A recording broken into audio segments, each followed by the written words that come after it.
चौधरी साहब से तो हम जरा सियासी वाली बात पहले कर लेते हैं। मुआशरत के लिए असद उमर साहब को तंग करते रहते हैं, वैसे ये मुआशियात भी बड़ी चीज़ समझते हैं। मैं चौधरी साहब ये अभी एक मैं परवेज़ इलाही साहब की एक स्टेटमेंट देख रहा था, उन्होंने कहा जी इलेक्शन कमीशन ने अगर कोई नाम दिया तो हम वो बिल्कुल कभी कबूल नहीं करेंगे केयर टेकर पंजाब का ख़ास तौर पे, और हम अदालत में जाएंगे।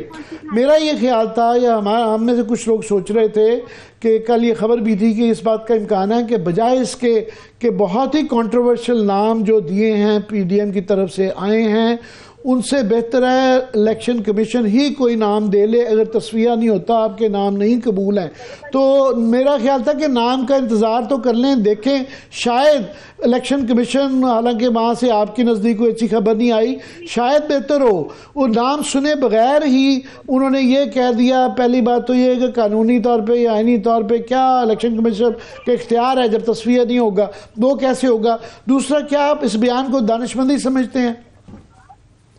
देखिए आमिर साहब, पहली बात तो ये है कि आर्टिकल 224A जो है, to be exact article 224A2 जो है, वो ये कहता है कि जो 4 नाम भेजेगी ये जो पार्लियामेंट्री पार्टी है अपोजिशन के गवर्नमेंट की, चीफ इलेक्शन कमीशन उन्हीं 4 नामों में से जो है वो नाम लगा सकता है। अब नामों की क्वालिटी जो है वो आपके सामने है, जो हमने नाम प्रपोज किए हैं और जो PMLN ने नाम प्रपोज किए हैं। असल में इलेक्शन कमिश्नर का जो रवैया है और सिंध का जो मेंबर है उनका जो रवैया है, इन 2 लोगों की वजह से पूरा इलेक्शन कमीशन जो है वो बड़ा कंट्रोवर्शियल हो गया। जो पंजाब के मेंबर हैं और खैबर पख्तूनख्वा के मेंबर हैं, वो उनका एक बैकग्राउंड, बहरहाल एक ऑनरेबल बैकग्राउंड है और मुझे लगता है कि वो कोई किरदार अदा करने की पोजीशन में है। जहां तक इलेक्शन कमीशन का ताल्लुक है, वो इन्हीं नामों में से एक नाम अपॉइंट कर सकता है। और मैंने चौधरी साहब ये इसलिए कहा था कि मेरी कल इलेक्शन कमीशन के एक तर्जुमान से बात हुई, उन्होंने कहा अगर तो तस्वीया हो जाता है, कोई कॉमनली दोनों की तरफ से नाम आ जाता है तो फिर हम पाबंद हैं करने का, मगर अगर तस्वीया नहीं होता, बात हमारे पास आ जाती है, तो हमारे लिए लाजिम नहीं है कि इन 4 में से करें, हम 5वां छठा कोई अपनी मर्जी का नाम भी दे सकते हैं। नहीं, फिर उन्होंने आर्टिकल 224 नहीं पढ़ा हुआ। वो अगर वो पढ़ लेंगे, आप भी अभी अपने जो है वो इसका क्लिप भी दिखा देंगे नाज़रीन को, तो आपको पता चल जाएगा। उसमें वाज़ेह है कि जो नाम ट्रांसमिट होंगे इलेक्शन कमीशन को, इलेक्शन कमीशन ने उन्हीं नामों में से लगाना है, वो अपनी को मर्जी। अच्छा, वहाँ भी नज़र आ रहा है केपी के अंदर भी अभी नाम नहीं आए कि जिस तरह के हालात हैं कि तस्वीर मुश्किल ही लगता है, पर आपकी तरफ से जो नाम गर्दिश कर रहे हैं वो एक डीजी साहब, पुराने पुलिस अफसर हैं, ज़फ़रुल्लाह खान साहब, और एक और सरकारी मुलाजिम हैं नईम खान साहब। ये जो IG थे वो नहीं हैं, ये दूसरे नईम खान हैं। तो वो कभी खबर ही दे दिया करें, आप कोई निशानदेही कर सकते हैं कि ये नाम जो हैं इस तरह के, ये हमारी भी खबर बन जाएगी। नहीं, हमने ऑफिशियल 2 नाम भेजे हैं। एक हमने भेजा है जो सुकेरा साहब है, अहमद नवाज केपी असम्बली से।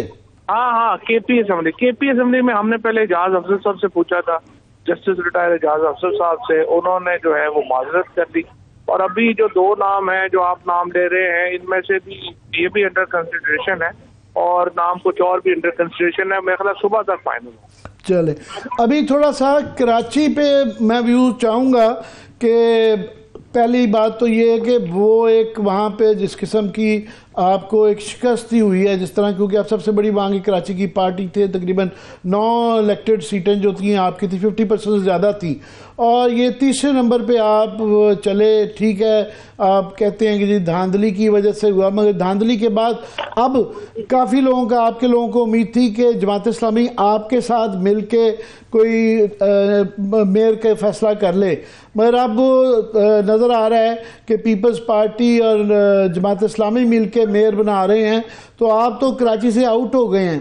देखें, नहीं आउट नहीं हो गए हम, तो फिर कराची में अकेली पार्टी रह गए हैं जो पीपल्स पार्टी की फसाइयत के खिलाफ खड़ी है। और कराची के जो अवाम है, उन्होंने जिस तरीके से ये जमात इस्लामी उन्होंने धोखा दिया, अगर वो जाते हैं, मेरा वैसे भी ख्याल नहीं है कि जमात इस्लामी पीपल्स पार्टी के साथ जाएगी, मिलना भी वैसे इस वक्त उनको नहीं चाहिए था, लेकिन ये है कि जिस तरीके से वो गए हैं, और अगर वो जाएंगे तो ये कराची के अवाम को धोखा देंगे, क्योंकि कराची के लोगों ने पीपल्स पार्टी के खिलाफ जो है वो वोट दिया है। हमारी अपनी कोताहियां कमियां जो भी हैं, लेकिन इनको जो है वो जो भी मिला है वो मिला है आप इनको एंटी पीपल्स पार्टी वोट, और वो अपने वोटर को धोखा दे रहे हैं। चौधरी साहब ये सरवत पूछना चाह रही है मगर ब्रीफली, ये एक तरीका ये आपका देखने का कि जनाब आपके साथ धांधली हुई है या आपके हक में ये गया है, दूसरा ये है कि ये लम्हा फिक्रिया भी हो सकता है कि आपका जो उठान चढ़ रही थी उस पर ब्रेकें थोड़ी सी लगी हैं और पंजाब के अंदर क्योंकि आगे और केपी के अंदर तहलील असम्बलियाँ होने के बाद इलेक्शन होने जा रहे हैं, तो आपको ये नहीं लगता कि आप लोगों को मेहनत ज़्यादा करने की ज़रूरत है, कैंडिडेट्स बेहतर करने की ज़रूरत है, अंदर की जो मुनकसम लीडरशिप है उसको ख़त्म करने की ज़रूरत है? देखिए जी, रूम फिक्री का तो हर वक्त रहता है, लेकिन जिस किस्म का इलेक्शन, जिस किस्म की पुलिस गर्दी हुई है हमारी पार्टी में, फ्रैंकली हम इस तरह के डंडे सोटों वाले लोग तो है नहीं। हमारे तो जो है वो मिडिल क्लास की पार्टी है, ज्यादातर उनके पास कोई डंडे सोटों वाला हमारा क्राउड है नहीं, तो हम इस तरह मुकाबला करने में प्रॉब्लम तो हमें आती है। और मेरा ये ख्याल है कि प्रॉब्लम आए भी तो हमें अपनी पॉलिटिक्स को शिफ्ट नहीं करना, हमने यही रहना है और एक पीसफुल नेशनल पार्टी के तौर पे ही हम रहना चाहते हैं।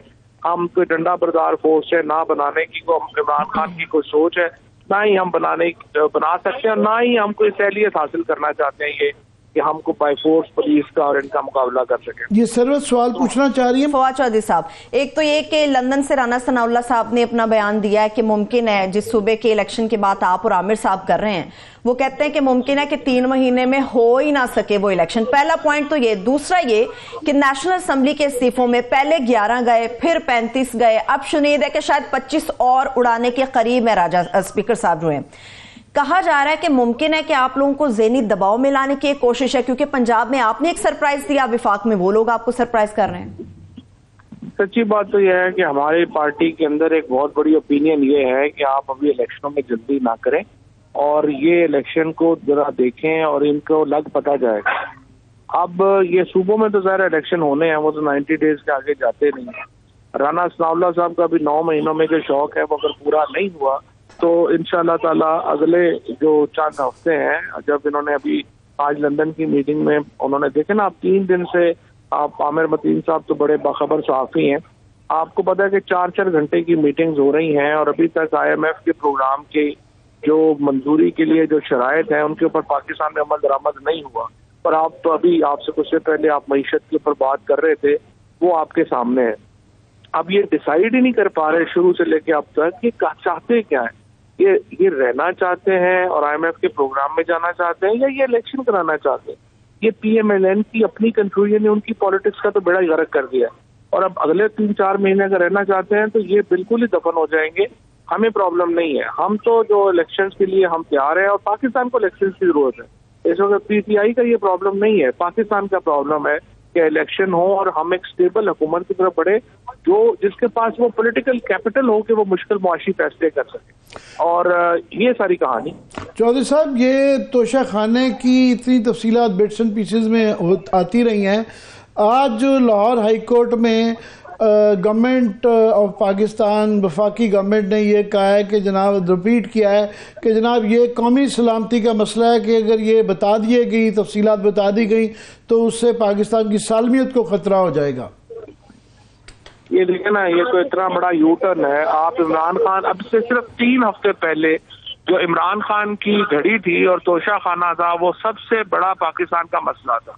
अब जबकि मसला जो है वो खत्म हुआ है और आप देख रहे हैं कि जिस तरह से अब इनका कहा गया है कच्चा टट्ठा दे, ये तो भाग गए हैं। और उसकी वजह ये है कि देखें, इन्होंने गाड़ियां निकलवाई हैं 10-10 लाख रुपए में बुलेट प्रूफ, इन्होंने करोड़ों रुपए की घड़ियां जो है वो निकलवाई हैं, इन्होंने करोड़ों रुपए के जेवरात दिए हैं। और अब तो मुझे खबरें ये भी आ रही हैं कि 9-10 के करीब घड़ियां, अभी जब शहबाज शरीफ UAE और सऊदी अरेबिया गए हैं तो वो घड़ियां ही चोरी हो गई हैं। अब वो घड़ियां कौन ले गया है किसी को नहीं अभी तक ये खबर दे रहे ना बता रहे हैं। तो हाई कोर्ट का रिकॉर्ड बड़ा इंटरेस्टिंग होगा और ये समझना चाहिए हर सूरत कोई खारजा ताल्लुक खराब नहीं, मुल्कों को भी पता चले कि इन लोगों का क्या करेक्टर है।